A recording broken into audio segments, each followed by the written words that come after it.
Friends, welcome back to on channel creative Pooja में फिर से आपका स्वागत है। तो लास्ट वीडियो में हमने देखा था वेलवेट की फैब्रिक से कुर्ती की कटिंग एंड स्टिचिंग, और आज हम उसी वेलवेट के कपड़े में से पैंट प्लाजो की कटिंग एंड स्टिचिंग करेंगे। तो वेलवेट शनील के कपड़े से थोड़ा डिफरेंट होता है। डिफरेंट किस तरह से होता है उसका रीज़न, उसका जांचने का तरीका भी मैं आपको बता देती हूँ।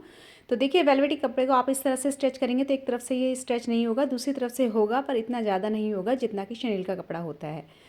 तो इस तरीके से आप चेक कर सकते हैं जब भी आप फैब्रिक को ख़रीदने जाएंगे। तो ये वेलवेट और शनील के कपड़े में काफ़ी अच्छा अर्ज आता है। तो देखिए, 4 फोल्ड करने के बाद में इसकी चौड़ाई आ रही है 15.5, तो 62 के बराबर ये हमारा इसका अर्ज है। काफ़ी चौड़ा अर्ज है और ये 1.25 मीटर कपड़ा है मेरे पास। इसमें से पैंट प्लाजो हमारी बहुत अच्छी रेडी हो जाएगी। तो इसके लिए देखिए, मैंने डबल फोल्ड करके यहाँ पर फैब्रिक को रखा है। पहले डबल फोल्ड ही किया है क्योंकि फ्रंट पार्ट और बैक पार्ट की कटिंग हम अलग अलग करेंगे, और इसके लिए चाहिए हमें इस तरह के स्केल, कर्व वाला और स्ट्रेट स्केल। मेज़रमेंट हमें चाहिए होता है लेंथ, वेस्ट, हिप और मोहरी, और जो भी आपका मेज़रमेंट है वो आप ले सकते हैं। किसी भी मेज़रमेंट से आप सेम तरीके से पैंट प्लाजो की कटिंग कर सकते हैं। तो जो भी आपका मेज़रमेंट है आप उसको ध्यान में रखिएगा, और तरीका मैं आपको बताती जा रही हूँ। तो देखिए, सबसे पहले हमने फैब्रिक को सीधा कर लेना है, यानी कि सीधी लाइन खींच लेनी है, और ऊपर से 1.25 इंच मैंने छोड़ा है। क्यों? देखिए, जितनी भी चौड़ी आपकी इलास्टिक है उतना ही चौड़ा आपको छोड़ना होता है। मैं दिखा देती हूँ। मेरे पास जो इलास्टिक है वो 1.25 इंच चौड़ी है। आप अगर ज़्यादा चौड़ी लेते हैं तो ज़्यादा चौड़ा आपको छोड़ना होगा इंच टेप में। तो 1.25 इंच छोड़ करके हम यहाँ से लेंथ लेंगे, क्योंकि इलास्टिक की लेंथ भी उसमें इंक्लूड हो जाती है। तो जितनी भी आपकी लेंथ है उतना आपको मार्क कर लेना है, और मार्क करने के बाद में स्ट्रेट लाइन आपको खींच लेनी है। इसके बाद में 1.5 से 2 इंच आपको मोहरी में फोल्ड करने के लिए चाहिए होगा। तो जितना फोल्ड करना है आपको उसके लिए भी मार्किंग कर लीजिए। इसके बाद में मेन जो मेज़रमेंट हमें ध्यान में रखना होता है वो ये होता है कि जितना भी आपका हिप साइज़ है उसको डिवाइड करना है 4 से, उसमें प्लस करना है 1। तो जितना भी आपका आएगा उसी को मेज़रमेंट को आपको ध्यान में रखना है। तो यहाँ पर मेरा आ रहा है 10 इंचेस, और जितना भी आपका हिप साइज़ है उसके ही आपको ये मेज़रमेंट निकाल लेना है उससे ही। तो यहाँ पर 10 इंच मेरा आया है, तो यहाँ पर मैं 10 इंच का यहाँ पर मार्क कर लूँगी, और यहाँ पर वही 1.25 इंच छोड़ूंगी क्योंकि 1.25 इंच चौड़ी इलास्टिक है, और यहाँ पर भी मैं 10 इंच मार्क कर दूँगी। तो जो भी आपके मेज़रमेंट आता है उसी के हिसाब से आपको मार्किंग करनी है। यहाँ पर मेरी 10 आई थी तो 10x10 का एक तरह से हमने यहाँ पर बॉक्स टाइप बना लेना है। ऊपर से 1.25 इंच छोड़ेंगे तो ये थोड़ा कम होगा, बट 10 इंच का ही आपको ध्यान रखना है। तो इस तरह से ये मार्किंग हमारे यहाँ पर हो जाती है। इस तरह से बॉक्स टाइप आप बनाएंगे। क्योंकि मेरा यहाँ पे 10 इंच आया था, आपका ज़्यादा आता है तो आप ज़्यादा ले सकते हैं, कम आता है तो कम ले सकते हैं। वैसे इससे कम क्या आएगा, ज़्यादा ही आपका आएगा। तो और इस कर्व स्केल को देखिए, यहाँ पर हमने थोड़ा कर्व देना है क्योंकि यहाँ पर हमारा थोड़ा कर्व शेप आती है पैंट में। अब ये देखिए, इस तरह से बॉक्स बनने के बाद में हमने सेंटर मार्क करना है। 10 का सेंटर हुआ 5 इंचज़, यानी कि बीच में हम मार्किंग करेंगे तो 5 इंचज़ पर हमारा ये सेंटर मार्क होगा। तो इस तरह से हमने सेंटर मार्क कर लेना है, और पूरी लाइन हमने बराबर खींच लेनी है। तो इस तरह से अगर आप पैंट की कटिंग करेंगे तो बहुत ही बढ़िया से होगी। यहाँ पर हमने आसन पे 2 इंच एक्स्ट्रा लेना है, और यहाँ पर हमने कर्व दे देना है।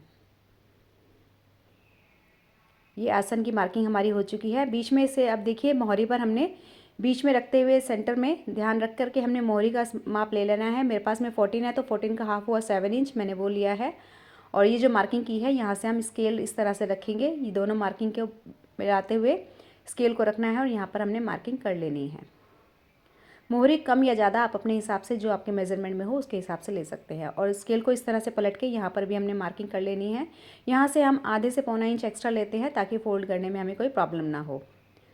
और यहाँ पर हम लेते हैं प्लेट्स के लिए निशान। तो 4.5 इंच लंबी हमने ये प्लेट रखनी है, और दोनों तरफ से आधा आधा इंच लेकर के हमने ये प्लेट का निशान लगा लेना है।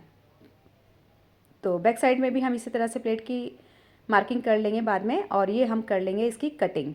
आप चाहें तो इसका पैटर्न भी बना करके रख सकते हैं। बार बार मेजरमेंट लेने से अच्छा है कि एक बार पैटर्न बना के आप रख लीजिए, और पैटर्न से आप इजीली बार बार कटिंग कर सकते हैं, और मिनटों में फिर कटिंग हो जाती है। मैंने ये बना के रखा था, लेकिन मुझे आपके साथ में शेयर करनी थी वीडियो पूरी, तो इसलिए मैंने यहाँ पर मार्किंग करके आपको दिखाई है। तो सेम तरीके से ही आप पेपर पे कटिंग करके पैटर्न भी बना सकते हैं, और इस तरह से आपको कटिंग कर लेनी है बाद में। तो पैटर्न से भी साइड की जो मार्किंग हो जाती है आराम से, और कटिंग हो जाती है।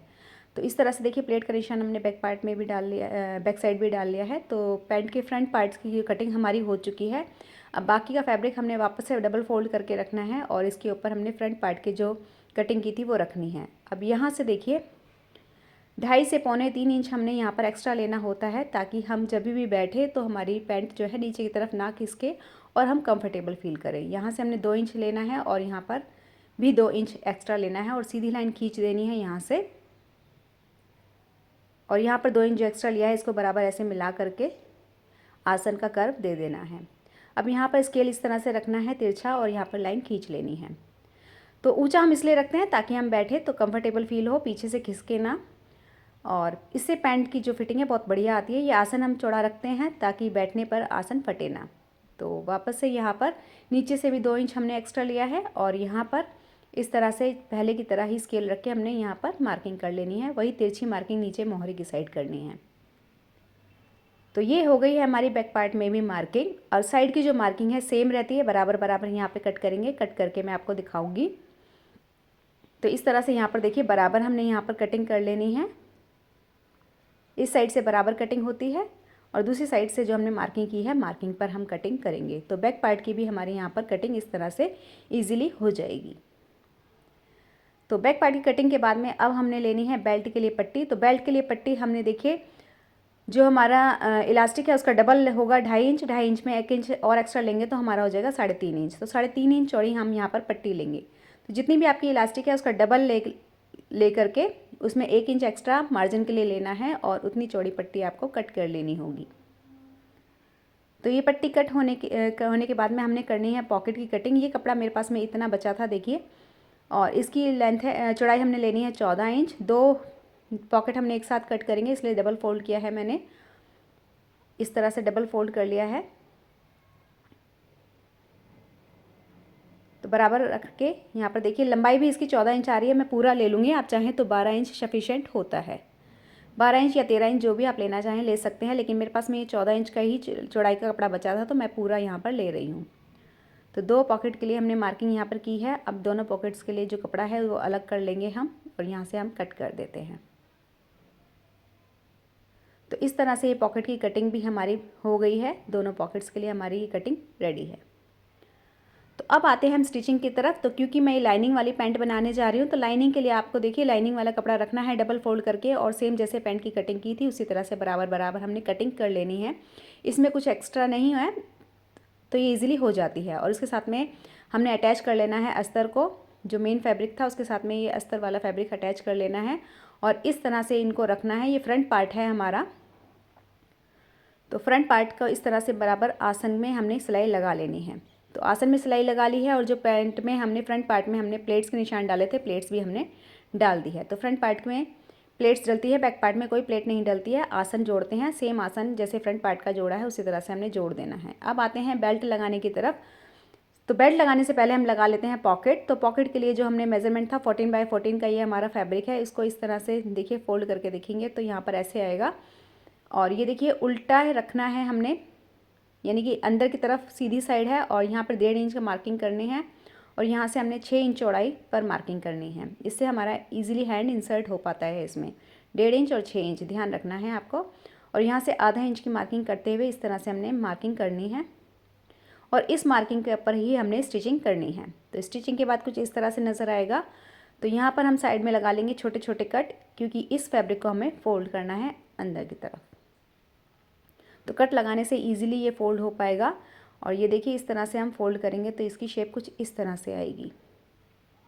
इसके ऊपर हम प्रेस स्टिच करेंगे। प्रेस स्टिच करने के बाद में देखिए ये इस तरह से दिखेगा।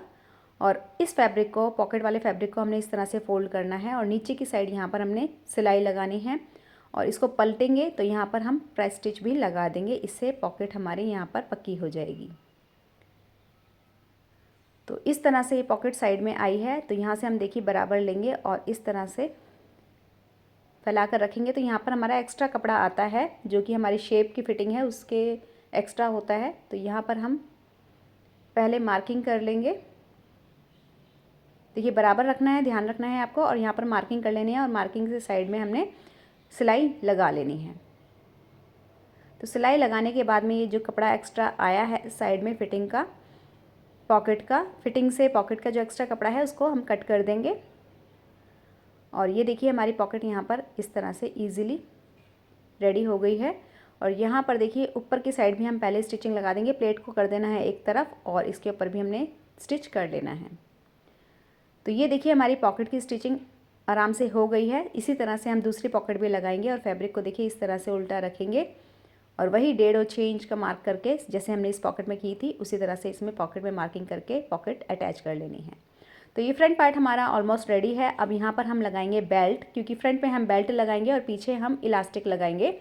तो इलास्टिक जितनी चौड़ी है उससे डबल, मैंने आपको बताया 3.5 इंच चौड़ी हमारी यहाँ पर आई है पट्टी, तो उसके हिसाब से आप देख लेना है इलास्टिक से डबल और 1 इंच एक्स्ट्रा मार्जिन के लिए। तो इस तरह से उल्टे रखना है पट्टी को और पट्टी को उल्टा रखते हुए यहाँ पर स्टिचिंग कर लेनी है। इससे फिनिशिंग हमारी अच्छी आएगी। और जितनी चौड़ी हमारी इलास्टिक है उतनी चौड़ी हमने ले ली है बकरम की पट्टी और इसको यहाँ पर लेंगे और इस तरह से फोल्ड करेंगे। बकरम की पट्टी आप चाहें तो अटैच कर लीजिए मशीन से, मैंने भी यहाँ पर अटैच कर ली थी पहले, और अगर आपकी पेस्टिंग वाली है तो पेस्ट कर लीजिए प्रेस से। और इस तरह से फोल्ड करके हमने यहाँ पर स्टिचिंग कर लेनी है। तो ये हमारी पट्टी यहाँ पर रेडी हो जाएगी। तो ये देखिए बेल्ट की पट्टी हमारी बहुत ही अच्छे से रेडी हो चुकी है यहाँ पर। अब हमें बैक साइड में लगानी होगी इलास्टिक, तो उसके लिए भी 3.5 इंच चौड़ी ही पट्टी मैंने यहाँ पर ली है और इसको यहाँ पर स्टिच कर देंगे। 3.5 इंच चौड़ी है, देख लीजिए। और यहाँ पर हमने स्टिचिंग कर देनी है जिस तरह से फ्रंट पार्ट में की थी और यहाँ से हम फोल्ड करेंगे।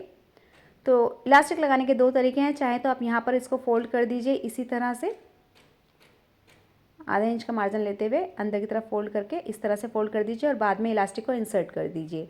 या फिर दूसरे तरीके से मैं आपको बताती हूँ, यहाँ पर इलास्टिक को रखिए और यहाँ कॉर्नर पर यहाँ पर इलास्टिक को जॉइन कर दीजिए, बीच में जॉइन बाद में करेंगे। देखिए पहले हम ले लेंगे इलास्टिक का मेजरमेंट। तो जितना भी आपका वेस्ट साइज़ है उसका हाफ हुआ हमारा 16 इंच, यहाँ पे 32 हमारी वेस्ट थी तो उसका हाफ हुआ 16 माइनस 3 इंच करेंगे तो आएगा हमारा 13 इंच। 13 इंच में 1 इंच एक्स्ट्रा लेंगे दोनों तरफ से आधा आधा इंच मार्जिन के लिए। तो यहाँ पर मैं 13.5 इंच यहाँ पर मार्किंग कर रही हूँ क्योंकि मेरा 12.5 इंच की इलास्टिक मुझे यहाँ पर लगानी है और 1 इंच यहाँ पर एक्स्ट्रा लिया है।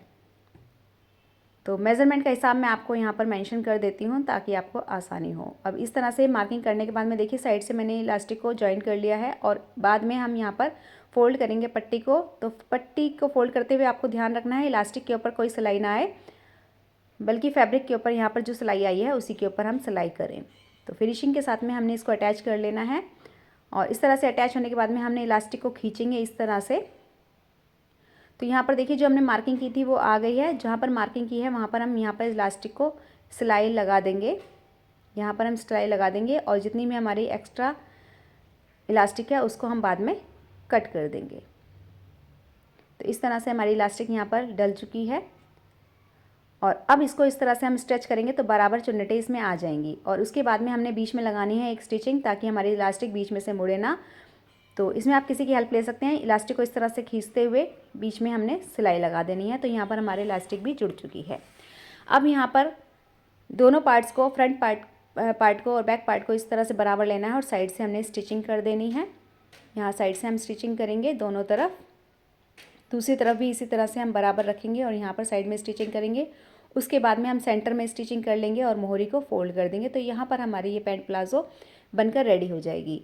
इस तरीके से आप किसी भी मेज़रमेंट की पैंट प्लाज़ो इजीली घर पर ही रेडी कर सकते हैं। और देखिए इसका फाइनल लुक। तो इस तरह से अगर आप पैंट प्लाज़ो बनाते हैं तो फिटिंग अच्छी आती है, बिल्कुल टेलर भी इसी हिसाब से कटिंग करते हैं। तो आई होप आपको ये तरीका पसंद आया होगा। पसंद आया है तो लाइक कर दीजिए, चैनल पर नए हैं तो सब्सक्राइब कर दीजिए। Thanks for watching. जल्द ही मिलेंगे नई वीडियो के साथ में, तब तक के लिए take care, bye bye, good bye.